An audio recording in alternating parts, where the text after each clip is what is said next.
बिहारमधील प्रसिद्ध कवी रामधारी सिंह यांच्या मूळ गावी सिमिरियामध्ये झी24 टीम पोहोचलेली आहे। पाहुयात आमचे प्रतिनिधी रामराजे शिंदे यांचा हा खास रिपोर्ट।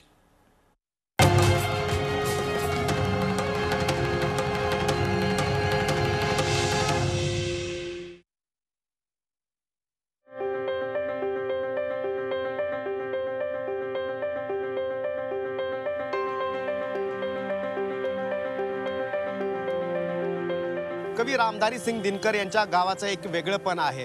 या गावामध्ये प्रत्येक घरावर त्यांच्या कविता लिहिलेल्या आहेत। आपण इथं पाहतोय की हे पंचायत भवन आहे आणि इथं रामधारी सिंग यांनी ज्या कविता केल्या त्याच्या काही ओळी सुद्धा लिहिलेल्या आहेत।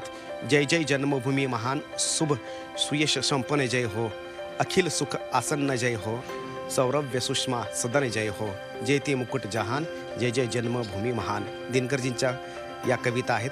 खाली आपण पाहतोय बालविवाहाच्या संदर्भातचे हे स्लोगन लिहिलेले आहेत, तर दुसरीकडे हुंडा बळीच्या संदर्भामधले सुद्धा स्लोगन लिहिलेले आहेत। प्रत्येक बालविवाहाला त्यांनी विरोध केला होता आणि हुंडा बळी या प्रथेला सुद्धा विरोध केला होता। एक दृष्टी दिली होती रामधारी सिंग दिनकर यांनी। एक क्रांतीची ज्वाळा जी आहे ती त्यांच्या कवितेतून दिसून येत होती, बंडखोरी सुद्धा त्यांच्या कवितेतून दिसत होती आणि त्याचबरोबर सामाजिक परिवर्तन आणि कुरीती परंपरा यांच्या विरोधामध्ये सुद्धा एक बंड करण्याचं साहस जे आहे ते रामधारी सिंग दिनकर यांनी केलेलं आहे। आणि म्हणूनच त्यांचं रामधारी सिंग यांचं देशभरामधले कवीच्या माध्यमातून समाज परिवर्तनाचे जे योगदान आहे ते वेगळं आहे आणि ते इथल्या प्रत्येक घराच्या भिंतीवर आपल्याला दिसून येते। पाहूयात आता आणखीन या गावामध्ये आहे काय।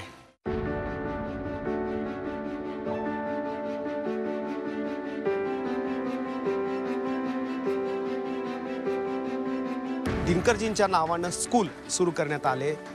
तिथले टीचर राधा रमन राय आपल्या सोबत आहेत। हम एक बात बताइए कि ये कैसे स्कूल ओपन हुआ, इसकी कुछ कहानी हम बताएं। दिनकर जी का मृत्यु 24 अप्रैल 1974 को हुआ। उनके मरने के बाद उनके स्मृति में ग्रामीणों की एक बैठक हुई। पहले से इस गांव में हाई स्कूल नहीं था।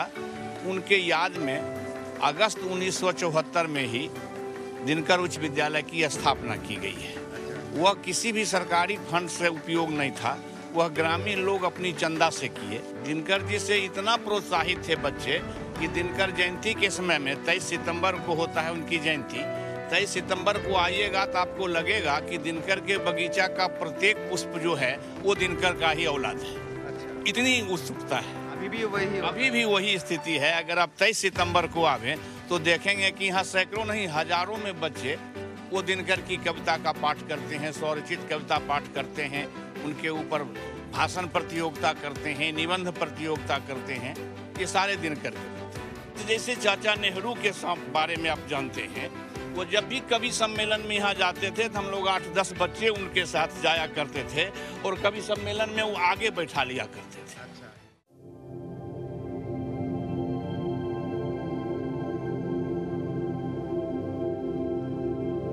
रामधारी सिंग दिनकर यांचं हे जुनं घर आहे। आपण पाहतोय की आता हे घर आहे, आता या घरामध्ये कोण राहत नाही आहे, परंतु अजूनही हे घर तसंच आहे।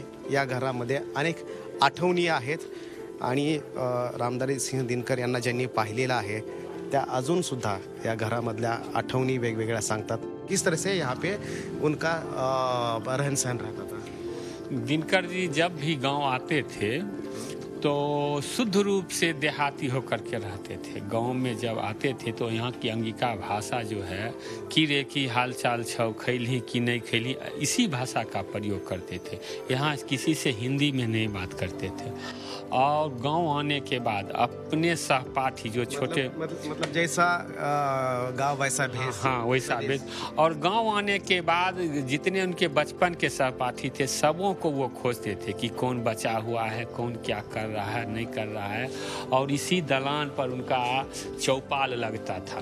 अच्छा। ये चारपाई यहाँ लगती थी और इसी यहाँ चारपाई पर वो बैठते थे और ग्रामीणों के साथ यहाँ बातचीत करते थे।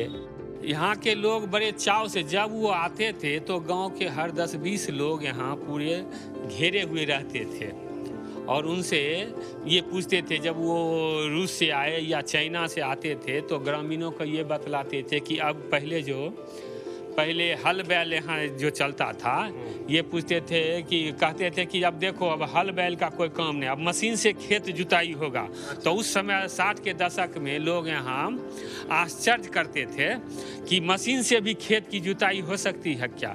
अच्छा, लोग आश्चर्य में पड़ते थे उस समय। लेकिन ये जो दिनकर जी का घर है, अभी भी हम देख रहे हैं कि घर जो है वो नुकसान बहुत हुआ है, ठीक नहीं है। तो सरकार इसके ऊपर कुछ क्यों नहीं? बिहार सरकार के द्वारा किसी तरह का कोई मदद यहाँ नहीं किया गया है। इतने बड़े साहित्यकार हो चुके हैं, पूरा देश उनको मानता है, लेकिन फिर भी उनका घर जो है, मतलब कि गांव देख रहे हैं सीमेंट के रास्ते, लेकिन घर ऐसा। दिनकर जी ने लिखा था गांधी जी के बारे में कि यह किस तापस की समाधि है, यह किसका उचरा उपवन है। वही यथार्थ में ये दिनकर जी के बारे में ही चरितार्थ हो रहा है।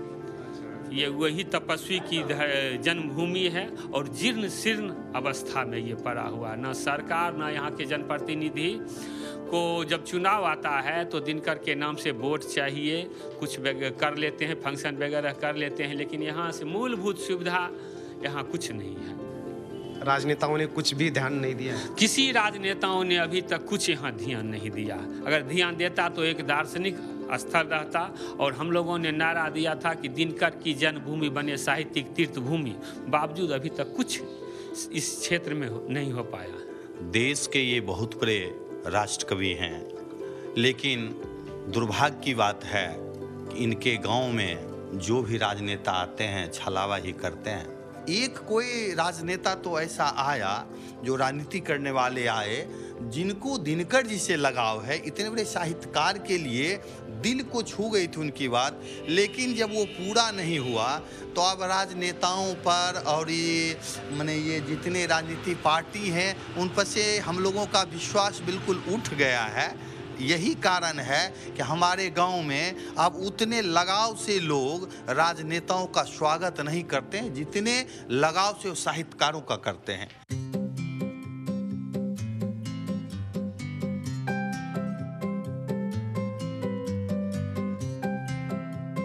आता आपण दिनकरजीच्या नवीन घरामध्ये आहोत आणि आपण पाहतो की या दरवाज्यावरच अशा ओळी लिहिलेल्या आहेत। मर्त्य मानव की विजय का तूर्य हूँ मैं, उर्वशी अपने समय का सूर्य हूँ मैं।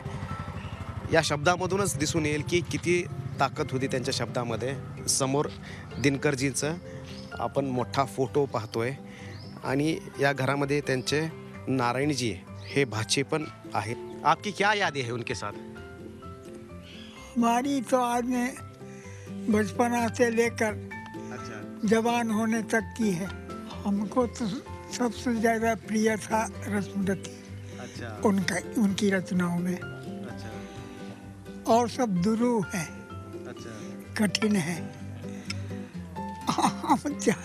बोलचाल की भाषा में उर्वशी को आप चाहिएगा कि कब पढ़े लिखे हैं और शुद्ध उच्चारण करके बढ़िया से पढ़ लें, तो वो संभव नहीं। वैसे रामधारी सिंह दिनकर बहुत बड़े थे, लेकिन उनके लिए यहाँ पे कुछ उनके नाम से शुरू करना चाहिए था इस गांव में। ऐसा क्यों नहीं अभी तक हुआ? अब कैसे कहें, क्या कहें, जब सरकार को नहीं सूझ रहा है कि इतने महान कवि के लिए हम कुछ करें, तो आम पब्लिक को क्या कहें। एक तो खड़ी हिंदी में बात नहीं करते थे बच्चों से, गौर भाषा, रे नरेश की हाल से, फलना कैसन से, फलना कैसन से, फलना कैसन से, सबकी याद रखते थे। अपने समकालीन आगे के उस सब के बारे में पूछते थे कि कहो फलना कैसा है, क्या हाल चाल है उसके। इतने सुदर्शन से, देखने में इतने अच्छे थे कि जिसका वर्णन नहीं हो सकता है। मूर्ति देखने, वो मूर्ति एकदम सेंट प्रेजेंट वो बहुत दिनकर जी बनाए हैं। रास्ते में अगर आप पटना मार्केट में वो पास कर रहे हैं तो आगे की भीड़ अपने अलग होकर उनको देखना रहता था कि कौन दिव्य पुरुष भगवान भेज दिए हमको।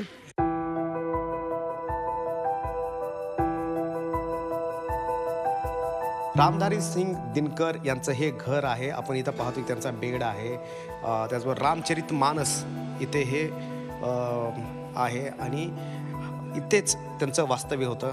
दिनकर जी यहाँ 20 साल तक यहाँ रहे. अच्छा. और 20 साल के बाद वो पटना गए पढ़ने के लिए, और पटना से पढ़ने के बाद तब हर जगह नौकरी करते हुए, लेकिन गांव यहाँ आते थे. हर साल यहाँ आते थे. छठ पर्व जो होता है हम लोगों का, हिंदू का, बिहार में स्पेशल रूप से होता है छठ में तो हर साल आते थे और यहाँ आकर रहते थे. ये दिन रामचरितमानस है दिनकर जी की, ये बिस्तर जो है उन्हीं का है, बेड है. अच्छा. और ये छड़ी देख रहे हैं, ये दिनकर जी की छड़ी है, यही हाथ में लेकर के वो चलते थे. ये छड़ी है. बिल्कुल. विभिन्न मुद्रा में उनकी तस्वीरें हैं. पहले दिनकर जी मूछ भी रखते थे.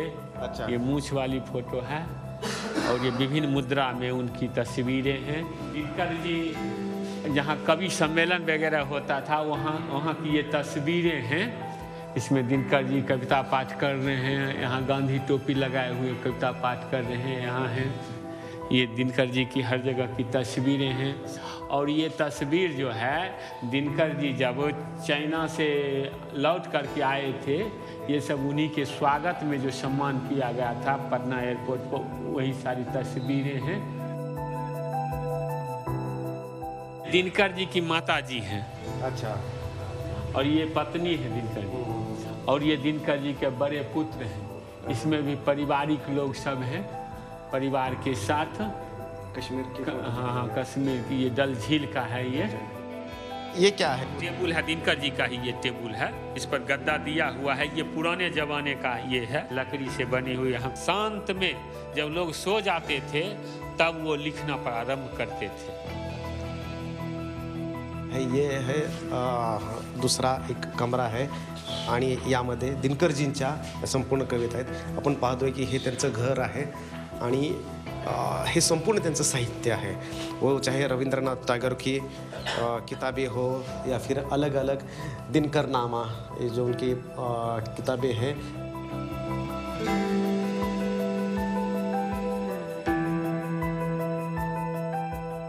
दिनकरजींनी जे काही झाडं रोपटं लहानपणी लावलं होतं ते आता मोठं झालेलं आहे. त्याची फळंसुद्धा दिसून येत आहेत. अनेक मुलं आता दिनकरजीच्या कविता तोंडपाठ आहेत त्यांना. अशाच प्रकारे आणखीन या गावातून कवी निघावे, समाज परिवर्तनाचं काम त्यांनी हाती घ्यावं हीच अपेक्षा.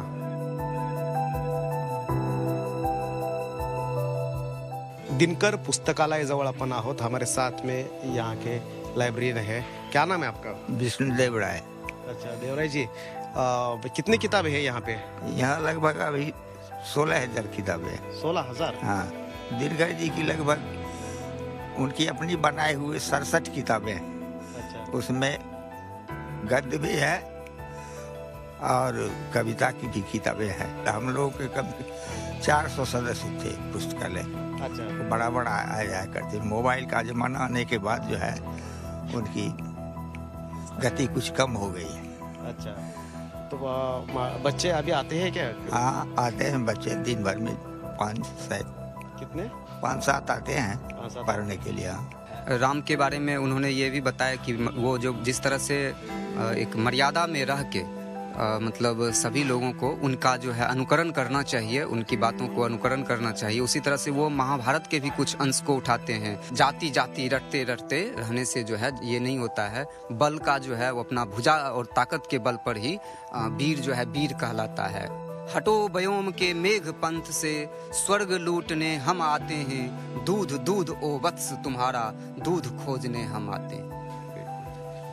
यह है रचनाएं जो है वो यहाँ पे पता चलती है कि किस तरह से उनके शब्दों ने बयां कर दिया था.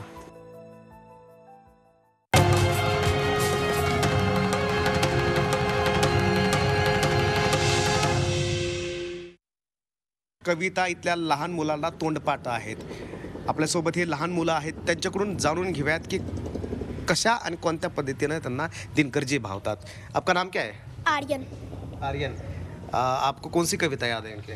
हिमाचल। अच्छा, कुछ लाइन सुनेंगे?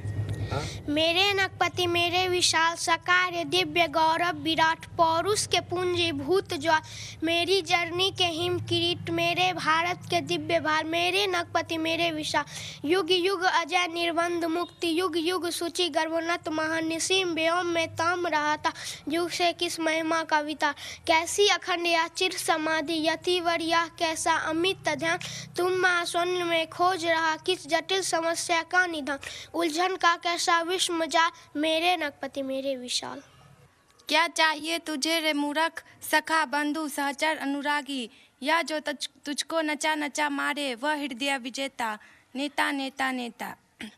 नेता का अब नाम नहीं ले, अंधेपन से काम नहीं ले, हवा देश की बदल गई है, चांद और सूरज ये भी अब छिपकर नोट जमा करते हैं और जानता नहीं अभागे।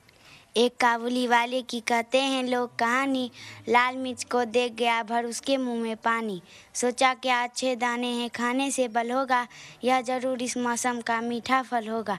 एक चवन्नी फेंक और झोली अपनी फैला कर कुछ रीम से बोला बेचारा जो कुछ तो समझा कर, लाल लाल पतली छीमी हो चीज़ अगर खाने की, तो हमको 2 तौल छिमियाँ पकड़ 4 आने की। हाँ या तो सब खाते हैं कुंजरीन बेचारी बोली, और शेर भर लाल मिर्च से भर दी उसकी झोली, मगर मिर्च ने तुरंत जीभ पर अपना जोर दिखाया, मुँह सारा जल उठा और आँखों में जल भर आया। कलम आज उनकी जय बोल चला अस्थियाँ बारी बारी छिटकाई, जिसने चिंगारी जो चढ़ गए पुण्य वेदी पर लिए बिना गर्दन की। कलम आज उनकी जय बोल जो अग्नित लघु दीप हमारे तूफानों में एक किनारे जलकर बुझ गए सने नहीं मुँह खोल। कलम आज उनकी जय बोल पीकर जिनकी लाल सिखाएं उगल रही है लूलोपट दिशाएं, जिनके सिंहनाद पर धरती रही अभी तक डोल। कलम आज उनकी जय बोल। जब जब देश के ऊपर कुछ बनाता है, सियासत जब गड़बड़ा जाती है, तब कलम जो है वो सही रास्ता जनता को दिखाता है। आपका नाम क्या है? खुशी कुमारी। अच्छा, आपको कौन सा गाना याद है? ढील समर से है। अच्छा, बताइए। ढीली करो धनुष की डोरी तरकस का कस खोलो, किसने कहा युद्ध की बेला गई शांति से बोलो, किसने कहा और मत बेदो हृदय वाहिनी के सर से, भरो भवन के अंग को कुमकुम से कुसुम से केसर से, कुमकुम लेपू किसे सुनाऊं किसको कोमल गान, तरप रहा आँखों के आगे भूखा हिंदुस्तान, फूलों के रंगीन लहर में ओ इतराने वाले, ओ रेशमी नगर के वासी, ओ छवि के मतवाले, सकल देश में हाला हल है, दिल्ली में हाला है, दिल्ली में रोशनी, शेष भारत में अंधियारा है। ये बच्चे जो है वो आज उस पेड़ के फल दिखाई दे रहे हैं, लेकिन अगर और फल और पेड़ लगाने हैं तो ऐसे बच्चों को कवि दिनकर जी की कविताएं साहित्य जो है वो पढ़ाना पडेगा। उसके लिए इस गाव में या गावामध्ये काहीतरी मोठं इन्स्टिट्यूट असणं गरजेचं आहे। कॅमेरामॅन राजेश रामराजे शिंदे, झी मीडिया, सिमरिया।